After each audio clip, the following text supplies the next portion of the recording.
Barang siapa yang menjadikan masjid rumahnya, kata Rasulullah, barang siapa yang menjadikan masjid rumahnya, maka Allah Subhanahu wa Ta'ala akan menanggung, akan menjamin dia akan mendapat ketenangan. Sampean kalau sering ke masjid, sering kemudian beribadah di masjid, oleh Allah diberi ketenangan. Lantas oleh Allah pula wa rahmati, dan Allah juga memberikan rahmat. Dan nanti wajawazing ala sirat, mudah untuk melewati jembatan sirat.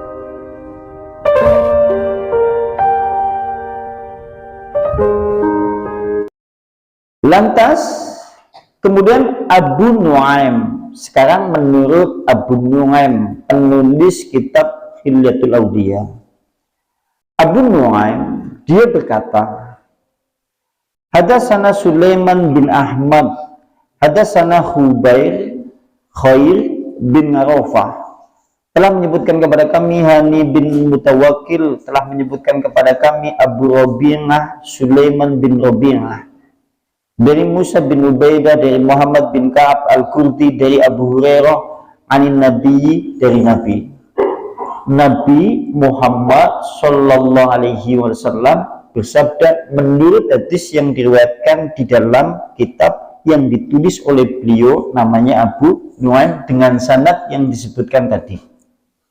Abu Nuaim dari Abu Hurairah anin Nabi, yaitu dari Nabi bersabda, man ahsana sodaqota fid dunya, man sopo-sopone wong ahsana kang wis bagusaken sapa man as-sodaqota ing sodaqoh fid dunya ing dalem dunya, jasa mongko bakal garep ngliwati sapa man ala sirati ing ngatasé sirat.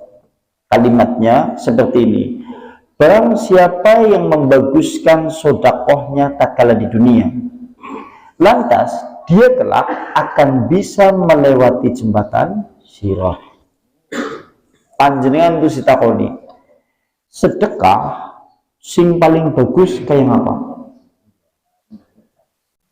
Karena yang kita koni sedekah sing paling bagus kayak apa? Sih lah. Sing jenengane sedekah, sedekah ku bisa disebut sebagai sedekah sing paling bagus syaratnya ki ana papat. Sedekah nek kuwi diomong sing paling bagus mung pun Islam, maka syaratnya papat. Siji, sing sedekah kudu wong beriman kelawan Allah lan kelawan hari akhir. Sing kaping kali boten riya. Sampai ngerti riya? Ya. Sing ketelu, tidak sering menyebut-nyebutnya. Jadi menjenengan wis ngewehi ke aja sering disebut-sebut. Aku ya biasa yuk nek sedekah nang masjid ora akeh, 1 juta Senin. Dina Selasa aku biasa yuk. Biasa nek nang masjid 1 juta, wingi 3 juta ora akeh. Rebo. Jadi sering-sering disebut, sekalipun ngono nyebut janjane tujuannya dheweke kaya ora pamer, cuma sering-sering disebut. Iki jenengane Haji Muhyiddin. Ini jenengan nek sering kemudian disebut-sebut ki bahaya. Mulai lucu-lucu ki ya. Cokane ana wong wae sedekah, infak, wis ditulis bae hamba Allah. Akhirnya nang pihak takmir ditulisi hamba Allah. Tulis dulu delek kecerere. Nah, begitu diumumkan nang masjid, dia dijenengi sebutnya jenengane kabeh. Pak Samsul sekian, Pak Ahmadi sekian. Terus di terakhir diwacana hamba Allah sekian. Terus nang ati sing rumangsa hamba Allah ki kan aku tok sing ditulis hamba Allah. Ki jenengane riya. atau ujub. Angel mau betul angel. Angel. Kan aku tok sing ditulis sama Allah. Kan ujung-ujung itu sing jenengane mana yang menungsa. Mulane sing jenengane sedekah ke aja sering-sering disebut di antarane. Sing berikutnya adalah jangan menyakiti hati si penerima. Sampean ditekani nang pihak takmir misal. Begitu pihak takmir nekani jenengan malah wingi wis pengene datang mengene mati. Akhirnya sing nekani ki ati dah wong. Buk ya ora usah nek sandene kebuang wae ora usah datang ngomong. Nek ngasih hati sing diwai ki bakal sedekahin jenengan hangus. Sering napa boten sering? Sing sering wong tua menganake atau anak mengwong tuane. Bocah memang dasarnya jadi duit bahkan wong tua ya kan ngasih anaknya jenengan ora ikhlas lara hati jenengan tahun-tahunan ngune nafkahi ora dadi amargi napa nglarani maring manae sing nerima pada bae anak dijaluki nang wong tua. Terus anaknya ngomong, wala pak, aku jago wingi wis duit untuk ngapa duit baik bisa ngasih jenengan lerah hati, anaknya jenengan ngomong percuma. Angel nggak benten angel. Jaluki bojone. Nek nah, iki nek terkait masalah bojo kan bising lanang. Jadi pihak wong lanang aja ngasih pisan-pisan detik na wong wedon kayak pengemis.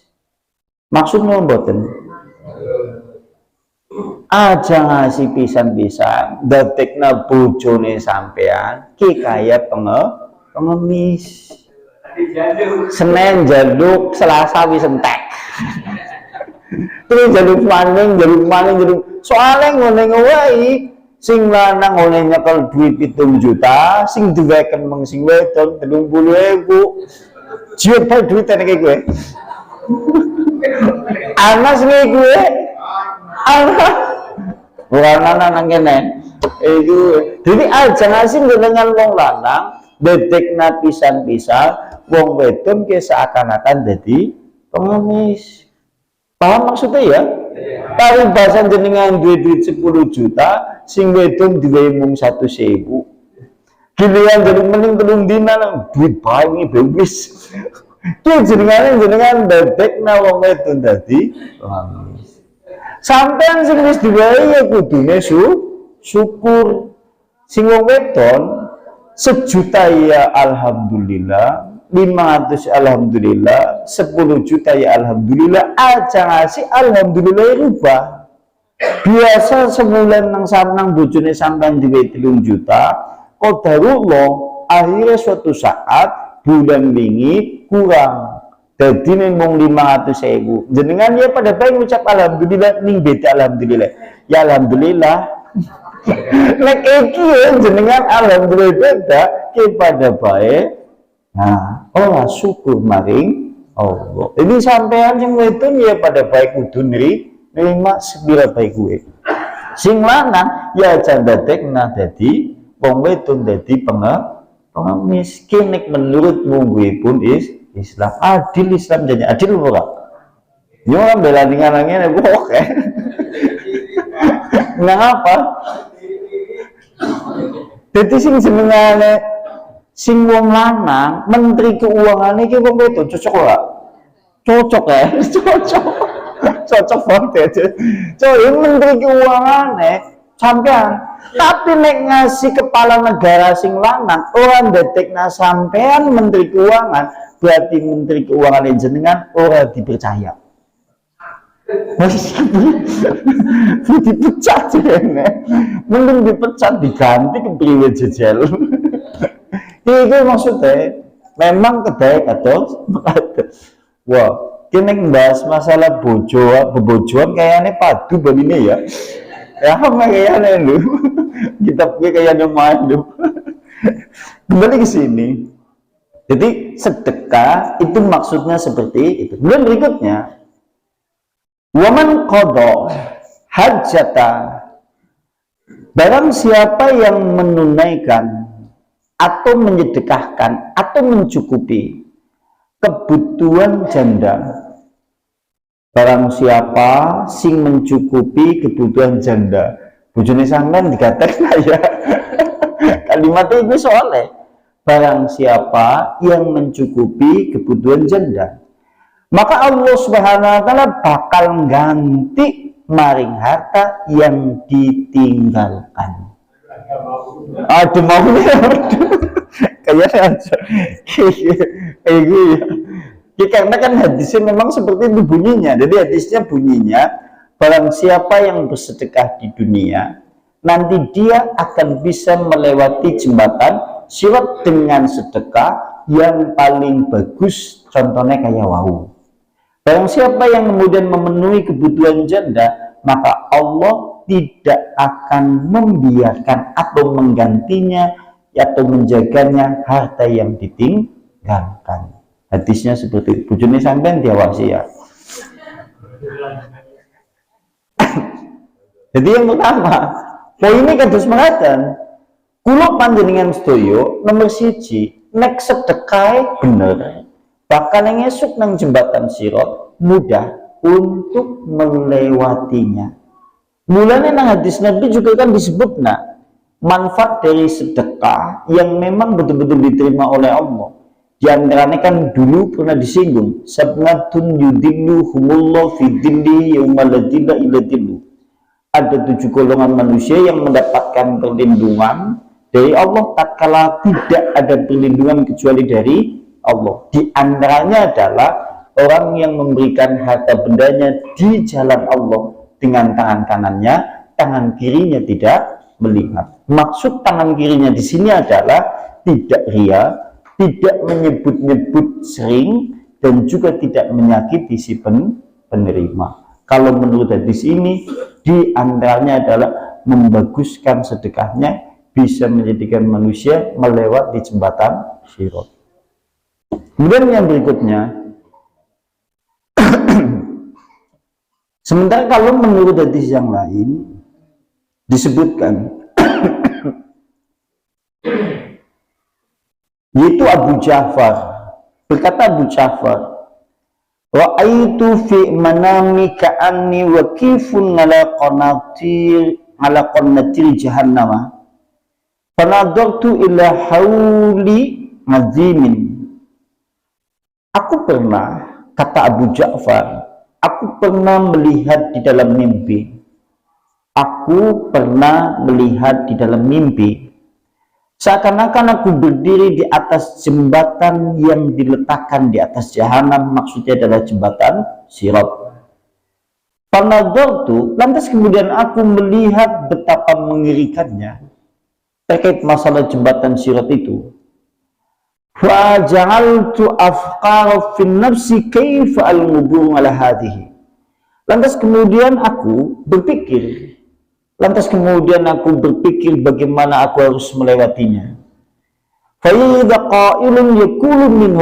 Tiba-tiba ada orang yang ada di belakangku kemudian berseru kepadaku, ya Abdullah, wahai hamba Allah, hamlaka, letakkan bebanmu, kamu nanti akan bisa melewati jembatan sirat.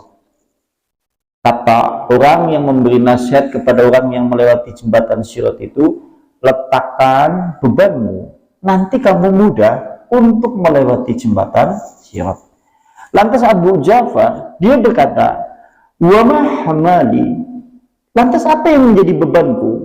Lantas orang yang memberi nasihat itu berkata, ad-dunya wa akbaro, letakkan dunia, kamu nanti akan mudah melewati jembatan sirat. Sehingga di kitab ini disebutkan orang yang nanti mudah melewati jembatan sirat, di samping tadi yang nomor pertama, yang nomor dua adalah dia zuhud di dalam kehidupan dunia, lebih cenderung kepada kehidupan akhirat. Jenengan kalau semakin tinggi kecintanya kepada akhirat, semakin tinggi kecintanya kepada Allah akhirat, dan tidak begitu peduli terhadap kehidupan dunia, panjenengan mudah melewati jembatan sirat berdasarkan kitab ini. Angel mboten angel. Angel niki angel.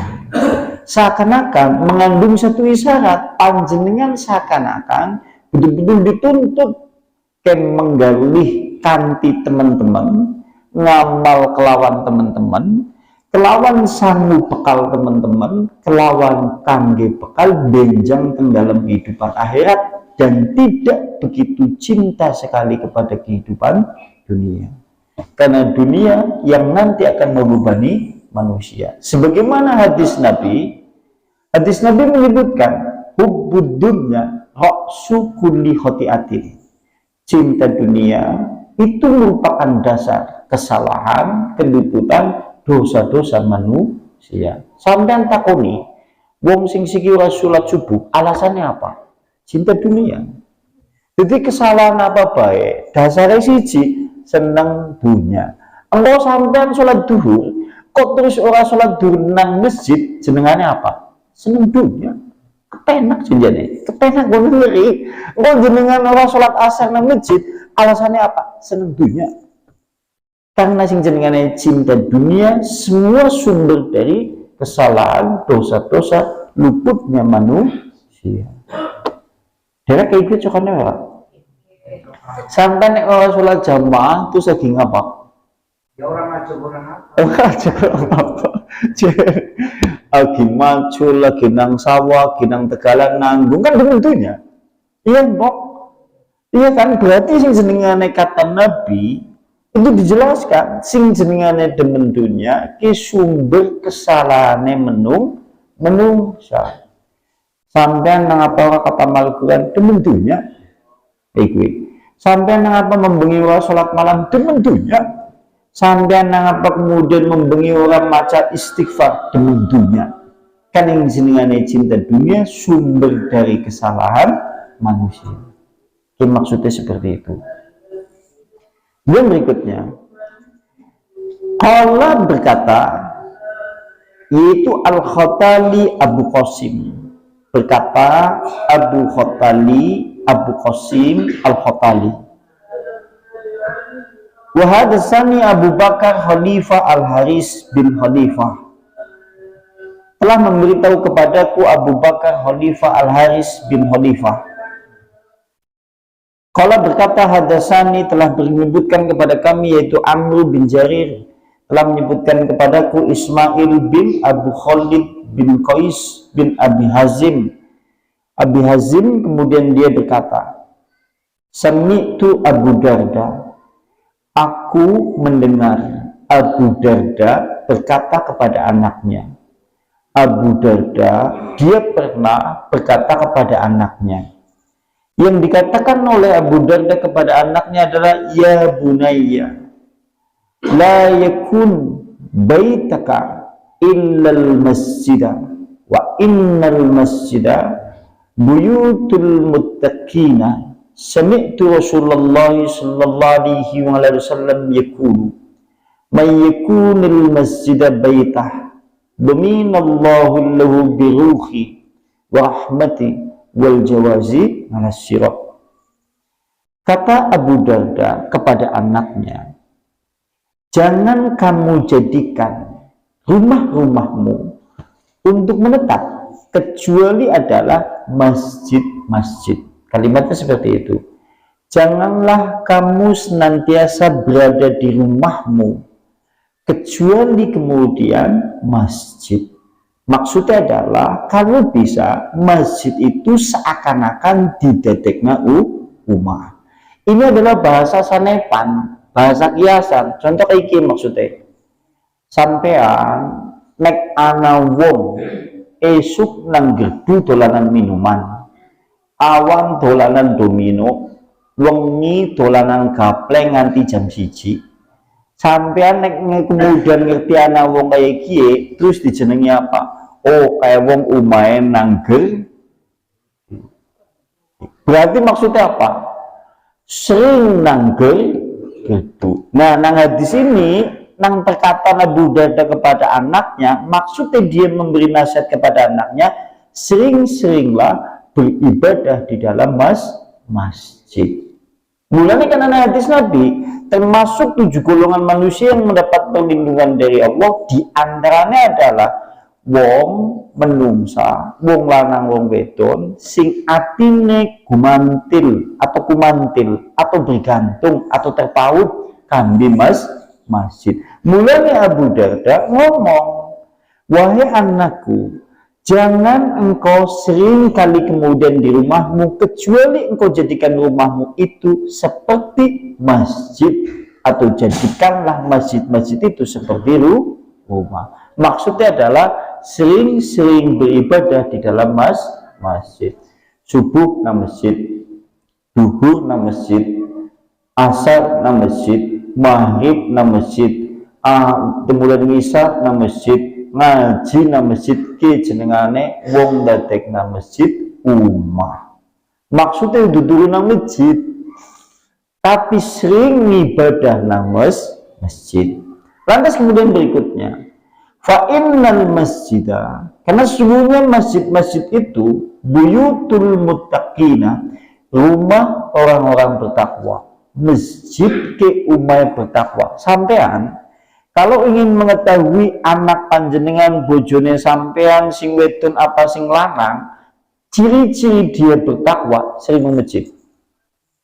Sampean nek duwe anak, duwe bojo, duwe bujang, duwe keponakan, tandane bocah mau ke wong bertakwa sering masjid.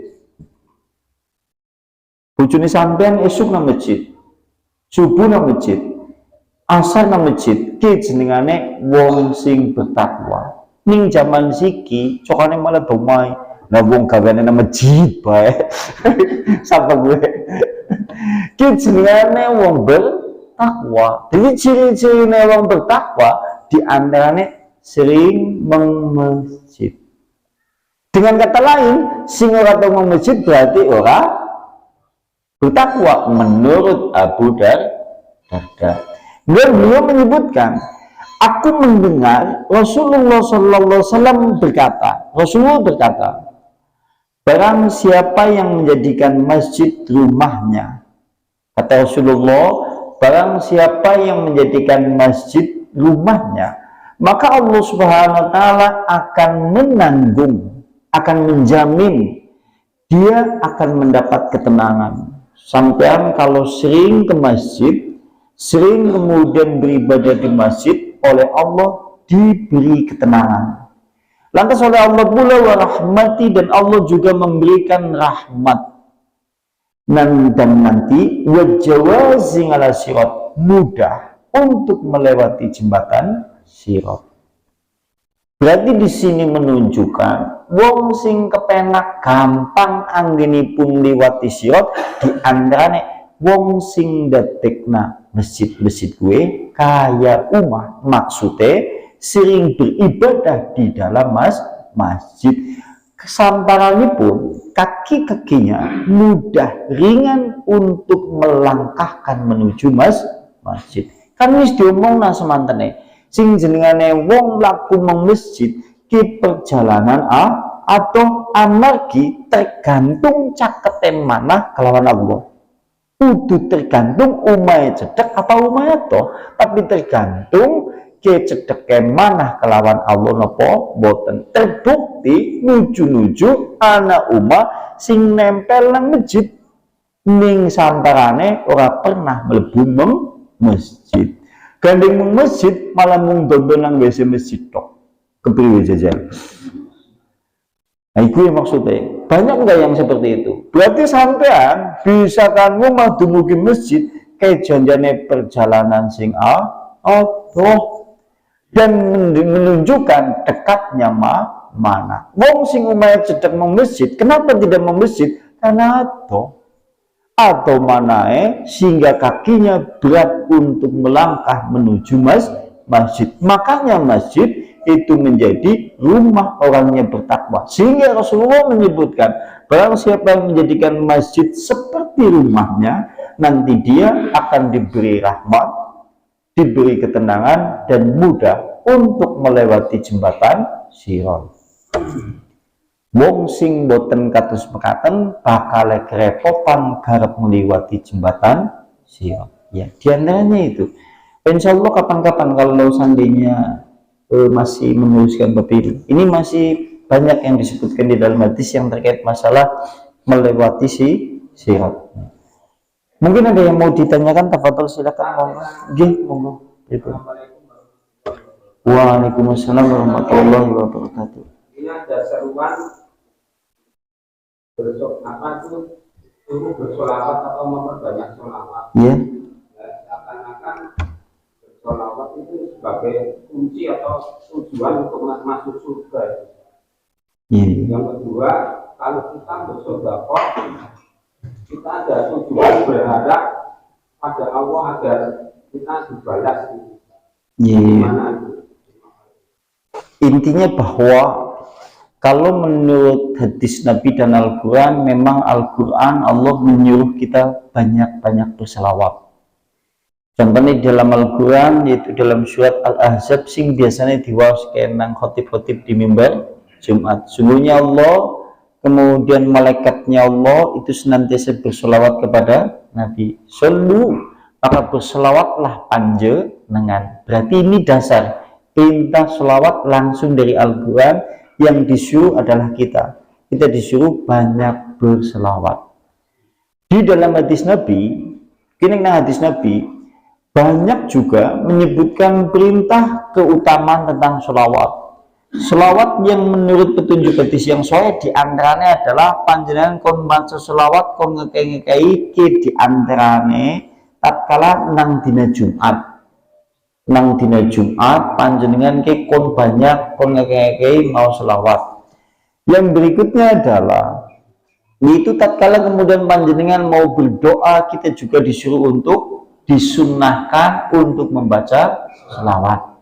Berarti menunjukkan memang selawat memiliki keistimewaan yang tidak boleh membaca selawat sing boten diajar nang Nabi, karena khawatir nanti di dalam selawat itu terdapat kalimat-kalimat yang seakan-akan mendudukkan Nabi seperti Tuhan. Contohnya apa? Contohnya apa?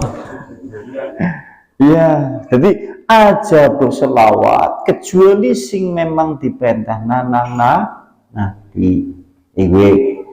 Jenengan aja kemudian selawat sing aneh-aneh. Contohnya sampai ngerti kulhu sungsang, sampai ngerti kulhu geni, kulhu sungsang ngerti ora? Ngerti ya. Kulhu geni ngerti ora? Kulhu geni kan kulhu Allahu ahad.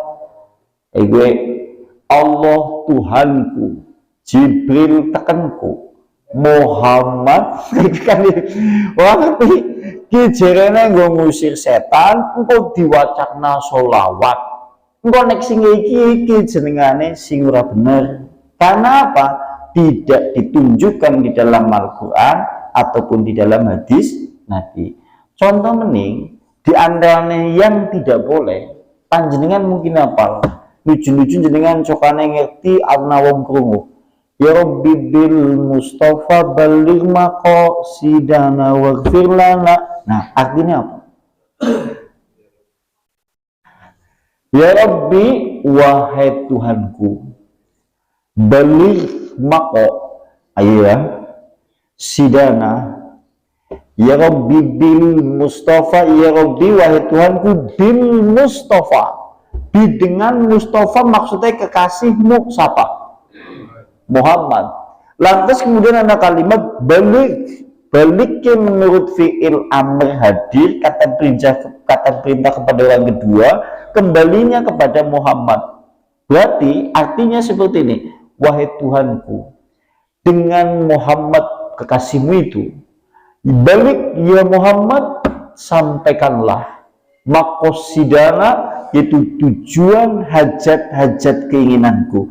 Kita tahu sing jenengane Rasulullah nang hadis Nabi wis diomong, Nabi ngomong ana basarum mislukum, aku manusia seperti panjenengan, aku lapar lantas aku makan, aku ngantuk kemudian aku tidur, Lantas tatkala kemudian aku ingin bersetubuh dengan istriku, aku juga bersetubuh. Ana basarum mislukum, aku manusia seperti panjenengan. Artinya Nabi wis ngkoni manusia aja ngasih didetek natu Tuhan. Contoh sing jenengane doa ki wajib mutlak hukume nggo Allah tok. Ora ulih panjenengan donga kepada selain nek kalimatnya baligh maqasidana berarti panjenengan doa mengabi. Mulane sholawat ini tidak diperbolehkan. Kenapa? Karena anak unsur menjadikan Nabi seakan-akan seperti itu. Contoh mening, Allahumma sholli sholatan kamilatan wa sallim. Sampai nafal. Jenengane sholawat apa? Selawat naria. Apa mending jeneng selawat naria nek jenengan ngerti ki ora udi. Ana mending nanggon selawat naria ki anak iki. Ki udu hadis, udu Al-Qur'an, udu kan petunjuk Nabi. Hadis sing dhaif pun ora ana. Kalimat iki man qira'a, man sapa-sapane wong qira'a kang maca sapa man selawatan naria ing selawat naria jumlahe 444 bakale hajate kabul. Ki udu hadis mening wa may yata'allaqu shalawatan nariyah fi baitihi, barang siapa yang menggantungkan shalawat nariyah ing dalam rumahnya, maka kemudian fa anzalallahu barakatan fiha, maka Allah bakal nurunakan berkah ing umah mau. Mulane nuju-nuju ana umah dipasangi kaligrafi tulisannya sholawat karena duwe keyakinan engkau nek dipasangi kayak gue garap uli keberkahan. Tapi ingat, gue udu hadis, udu perkataan ulama. Cuma wong bisa bahasa Arab terus nulis omongannya dewek ditulis. Jenengan aja gumul kan bising jenengannya bahasa Arab, wong Arab bendina yang ngomong Arab. Mulane wong Indonesia kadang-kadang nuju-nuju esi gumul kambi wong nek ngomong Arab. Mulane wong Arab pernah tekan meng Indonesia, dheweke takon nang terminal malah diamini. Ana as'alu aina bisyuk, amin. Padahal artinya apa? Aku takon meng sampean pasar sebelah ndi, malah diamini. Amin. Kita takon salah takon nang sampean pasar sebelah endi malah sampean amin. Amin. Jadi wong kebanyakan kayak gue kan iya. Jadi jenengan kalau suatu saat asal mengdi kados mengatakan ke aja giri-giri pitados, kecuali jenengan udah pitados Al-Quran kelawan sunnah. Jadi intinya kados mengatakan selawat uli sing ora uli selawat sing boten dipun contohaken. Nah nek saniki jenengan sedekah tapi tujuannya men Allah bales sedekah, dengan sedekah itu jenengan rezekinya lancar, putune sehat, awaknya sehat, rezekinya ditambah, jenengannya beramal karena tujuan dunia. Semantene di bab yang dulu panjenengan pernah bahas masalah yaitu termasuk syirik orang yang beramal karena tujuan dunia. Di antaranya adalah jenengan sodako tapi menang Allah dibalas rezekinya akeh. Dunia untuk sehat, anaknya waras kabeh. Dunia ki jenengane termasuk bagian dari yaitu beramal karena dunia. Mulane nang Al-Qur'an diomongna waman siapa saja aroda kang menghendaki siapa saja yang menghendaki yuridu al-hayatad dunya, dan siapa yang menghendaki kehidupan dunia, maka Allah akan membalas dengan balasan yang sempurna. Oleh Ibnu Abbas, ayat Al-Quran itu ditafsir. Ayat itu maksudnya adalah bagi siapapun yang beramal soleh, tapi tujuannya karena dunia. Di antaranya adalah sedekah men rezekinya akeh. Dulu kan pernah disinggung ya. Di antaranya kata semekanten. Ya, gini. Ya, pribun. Mm-mm. Itu kan ada jembatan double ya. Iya. Jembatan Sirot sama Kirot kalau Al-Qantoroh, iya. di jembatan Sirot kita amalnya kurang aja ganggu. Iya. Nah, apa yang harus kita lakukan? Sisa-sisa umur kita untuk apa namanya menolong kita nanti dari ya Allah. Terima kasih. Iya. Insya Allah kayak gini.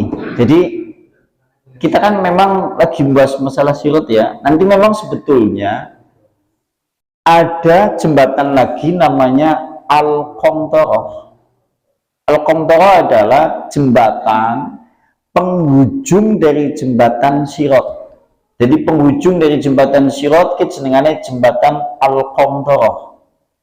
Menurut ulama yang lain, jembatan Al-Qantoroh adalah jembatan tersendiri setelah jembatan sirot. Jadi ada dua pendapat. Dan nanti di pembahasan itu dijelaskan apa saja amalan manusia yang nanti menyebabkan masuk ke dalam surga bisa melewati jembatan itu. Di antaranya insya Allah pada pertemuan benjang kalau memang masih membahas terkait masalah itu. Insya Allah. Nggih. Nah, di antaranya itu. Sing paling baku adalah tauhid, Pak. Ya, tauhid kulo panjenengan sedoyo jangan sampai duweni dosa syirik. Ya, di antaranya karena tauhid adalah pangkal semua keselamatan di dalam menghadapi semua rangkaian hal-hal yang besar tatkala setelah kematian. Di antaranya adalah tauhid, mati di atas mentauhidkan Allah, boten duwe keyakinan maring syirik sedikit pun. Di antaranya itu, insya Allah pada pertemuan berikutnya. Sekarang gue, sing betul ngerti takon harus nekin beli kabeh ya. Untuk warna sing bolos ki biasanya bolos mereka apa ya. Nah, timu bihada majlis talim wa bidawati Rasulillah subhanakallahumma bihamdika asyhadu an la ilaha illa anta astaghfiruka wa atubu ilaik. Assalamualaikum warahmatullahi wabarakatuh.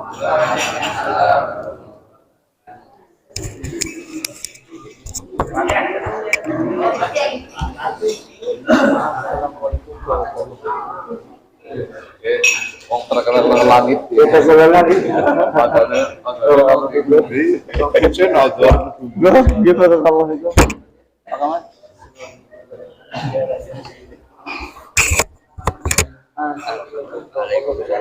Ini siapa namanya?